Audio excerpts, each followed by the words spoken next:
So then we got Spider-Man taking on a Cyborg. Who wins? Well, let's find out. Peter Parker was bitten by a radioactive spider as a teenager, granting him spider-like powers. After the death of his Uncle Ben, which he could have prevented, Peter learned that with great power comes great responsibility. Swearing to always protect the innocent from harm, Peter Parker became the Amazing Spider-Man. Peter has the proportionate strength of a spider, and is able to lift over 10 tons easily, and when he's pressed, he can lift up to 50 tons. He's able to go toe-to-toe with villains like Venom and Rhino, and has even held his own against Iron Man and Hulk. When in stressful situations, Spider-Man is able to lift much more, even supporting the Daily Bugle at one point, and he stopped an airplane before. Spider-Man has incredible durability, and is able to withstand blows from Hulk and Rhino, buildings collapsing on him, and even the explosion from hand grenades. He is so tough that he once tensed his abdominal muscles against a trained boxer, and the boxer ended up breaking his wrist. However, Spider-Man isn't nearly as durable to penetrative forces, and he can still be hurt by knives and bullets. He possesses the speed, agility, and reflexes of a spider, and really, this is probably one of Spider-Man's greatest assets. He's been described as fast as machine gun fire, and can move faster than the human eye can follow. And he's been described as the most agile character in the Marvel Universe, and can easily dodge bullets and projectiles.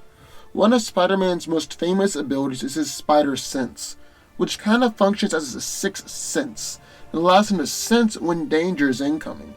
The spider sense, plus his speed, agility, and reflexes, make Spider-Man nearly impossible to hit. Peter has the ability to crawl along walls and other surfaces, and this ability also allows him to hold several tons with a single finger. Peter's most famous equipment are his web shooters, which he can use as a means of transportation, ensnaring opponents, and shooting small web bullets. Peter is an excellent fighter, and was trained by Shang-Chi in a unique form of martial arts that perfectly utilizes his spider powers called the Way of the Spider. And then in the other corner of Cyborg. After a near fatal incident, Victor Stone was cybernetically enhanced by his father. He now possesses the ability to communicate, manipulate, and interface with nearly all forms of technology. As he is constantly upgrading, he promises to defend the future from any threat. He's also been a founding member of both the Justice League and the Teen Titans. Cyborg possesses cybernetic enhancements that allow him to use his strength to break apart Caliban's Chaos Cannon, weapon used to destroy planets. It's possible that Cyborg can push himself and lift more, but that does cause severe stress on his cybernetic limbs. Vic does have a degree of superhuman speed, and at his request, Silas Stone installed jump jets that provide the ability to super jump across state lines. Cyborg's body offers protection from physical and energy attacks, even being able to withstand the pressure of the deepest parts of the ocean. He also has superhuman stamina, as Vic doesn't need to sleep, eat, drink, or even breathe, as the environmental mode allows him to operate in any area that has no oxygen, like space or underwater. He's got virtually unlimited shape-shifting abilities that allow him to mimic any vehicle imaginable. He can even reshape his limbs or his entire body to form complex shapes. Since he's linked with all of Earth's computers and satellites, Victor can control any type of technology that has a connection with the internet, or really any form of electronic communication. And Cyborg doesn't just command technology, but he's also able to incorporate technology into himself, like he did with the Red Room and the Mother Box. Cyborg can use boom tubes to teleport anywhere on Earth or even in the universe. And he's even recently installed a silent mode that can't be noticed by anyone, even Superman. Cyborg also has a lot of other weapons at his disposal, namely his white sound disruptor. This fires sound blast powerful enough to vaporize parademons and blow up buildings. He's also got an ice gun, an energy cannon, and an EMP pulse that can incapacitate any technology within a distance of 50 meters. So who wins? Well, let's break it down. Now, both of these guys have their physical advantages going into this fight. Spider-Man is stronger and is much better at using his physical strength in combat. Peter's also much faster and more agile, as is one of the most acrobatic characters in all of comics. However, Cyborg is much more durable. For starters, so much of his body doesn't technically exist. He doesn't have many vital organs left, and the majority of his body has been replaced by metal limbs instead. In fact, Peter would have to target the small part of Cyborg's head and other areas that's still exposed in order to inflict actual pain. But you can always flip it over and just ask, why couldn't Peter destroy Cyborg's body, rip off limbs, punch through, or just start messing with the electronics and wiring? Well, Cyborg's body is made out of promethium.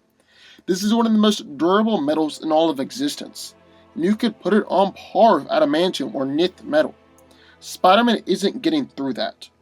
And then even though Peter's faster and more agile, Cyborg has built-in microsecond processing.